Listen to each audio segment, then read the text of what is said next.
Jimmy croyait que son pays tournerait la page de la guerre pour toujours. Lui qui a été victime d'une mine et a perdu sa jambe gauche espérait un oui définitif à la paix.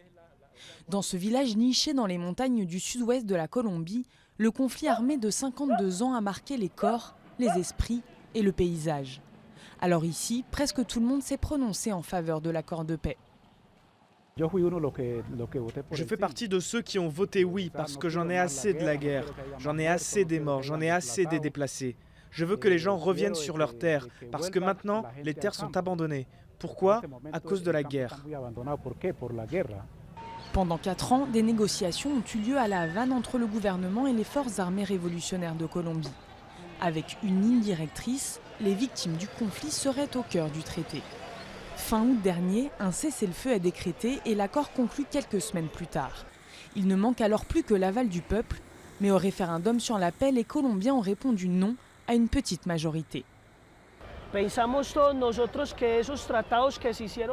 On pense tous que ces traités qui ont été faits là-bas auraient dû être bien discutés avec le peuple colombien, parce que ça n'aurait pas dû être fait en accéléré comme ils l'ont fait à La Havane.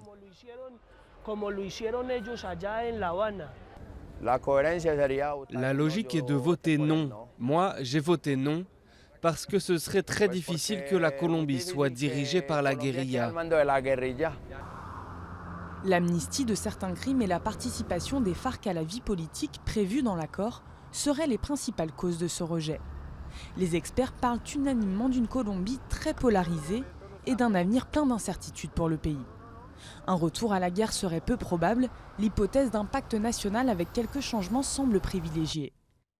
Le président Juan Manuel Santos, qui avait fait de la signature de la paix son principal objectif, a d'ailleurs déjà annoncé une nouvelle phase de dialogue avec la guérilla.